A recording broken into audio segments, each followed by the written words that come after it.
In the wake of this incident, President Trump sticking to his planned schedule today, including a rally this evening in Wisconsin. Late this afternoon, the president held a previously planned opioid prevention event at the White House, where notably First Lady Melania Trump first made remarks on the suspicious devices. President Trump then spoke, going off his prepared remarks, to say he's extremely angry and upset about what happened with these bombs. CNN's Jeff Zeleny is at the White House. And Jeff, the president also said Americans must unify in light of this. Jake, he did. He was standing in the East Room saying Americans must unify. They must come together. He said acts of political violence have no place in the U.S. But what he did not say is the fact that he is the very person often sowing these seeds of anger and distrust, going after some of the same people who were targeted today. This egregious conduct is abhorrent to everything we hold dear and sacred as Americans.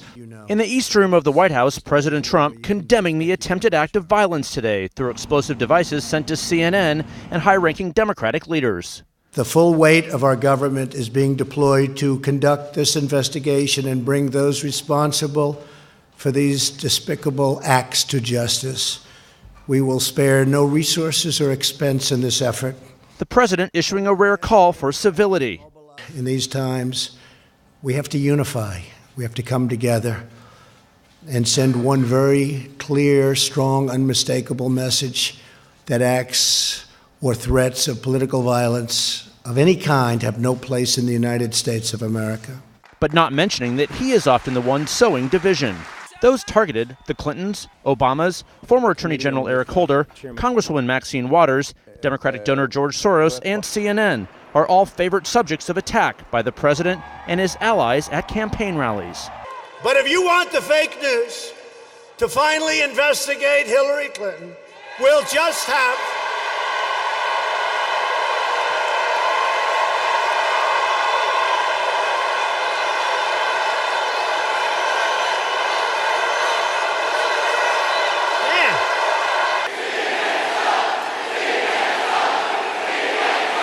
Don't worry, I don't like him either, okay? Good old Maxine, low IQ individual. And the president is routinely accusing his rivals of sparking violence. The choice in November could not be more clear.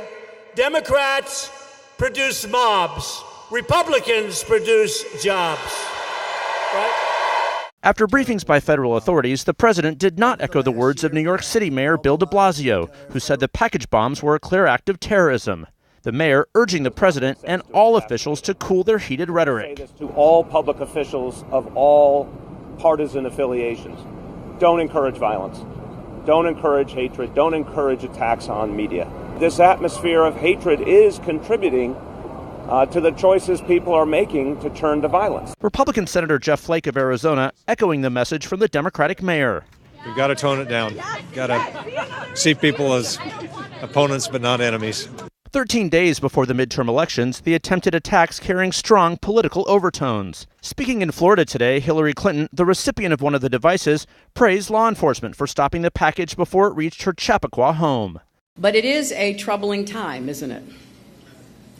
And it's a time of deep divisions, and we have to do everything we can to bring our country together.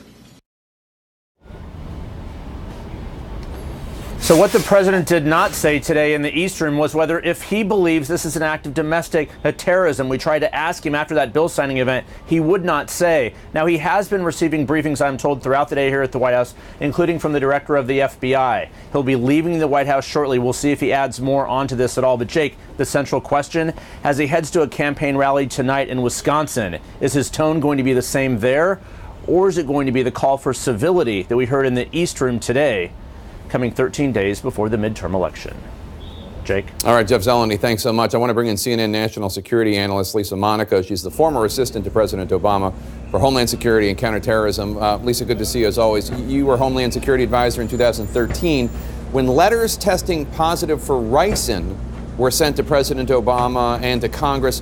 What's the process that the White House and authorities are likely going through right now?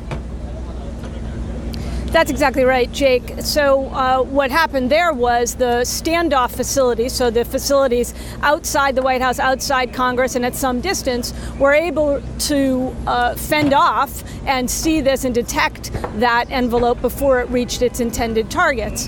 Now, what happened in that instance is I was immediately on the phone with the head of the Centers for Disease Control, with the director of the FBI, who was at that time Bob Mueller, and with a host of other officials in the government to figure out what did we know, what could we detect, was this a real source of attack in those envelopes, and all of that is going on right now. I think my sense would be that right now the FBI is standing up a command post inside what's called the SIOC, the Strategic Information Operations Center, in headquarters in the FBI right now, bringing in all the information from the various locations where these packages were found or were mailed. All of that information is going to be pooled. It's going to be shared back out with the White House, with the intelligence community, with the rest of the federal government national security team, so they are up to date on exactly what the investigators are finding. All of that is going to be pooled and is going to be reported almost as soon as it's gotten back out to the national security community. You've also had threats directed at you specifically during your time of public service. What kinds of precautions might the public officials here, the Clintons, the Obamas, Soros, Maxine Waters, Debbie Wasserman Schultz, Eric Holder, what might they be taking right now? What kind of precautions? So, look, I was very fortunate. I never had any suspicious package mailed to me. I did have harassing mail sent to my home, and I was the subject, as was my family, the subject of threats from individuals who were later arrested. Thank you for the very good work by the Secret Service and federal, state, and local partners on that. The Secret Service is exceptionally able. They luckily were able to intercept this with regard to the mailings to President Obama and President Clinton. Obviously, that is not the case with regard to the mailings to former Attorney General Holder. He does not have Secret Service protection. But those Secret Service agents and those protective details have protocols, some of which I'm quite confident they activated last night and this morning to be able to protect their protectees. They are going to be sharing information back with the local law enforcement community in the areas where their protectees are in order to thwart any subsequent attempts and, again, feeding into that SIOC Information Operations Center. There are often scares when it comes to suspicious packages, but this device was described by a law enforcement official as, quote, rudimentary but functional. The NYPD said it appeared to be live, the one sent to CNN headquarters. What do you make of that? So that's very concerning, Jake. I mean, rudimentary but functional means rudimentary and potentially lethal. Certainly the people handling that, unbeknownst to them, folks in the mailroom, civilians who came into contact with those packages before they reached their intended destination, all of those individuals were potentially at risk. So we're going to know a lot more as the investigation goes on and as the commonality, the potential commonality between those devices is understood and the investigation proceeds. But what I understand from the reporting thus far is rudimentary but functional could mean rudimentary but deadly. The fact that there's a number of these packages, at least 6, does that give you confidence that law enforcement will likely be able to figure out who's behind this with so many clues?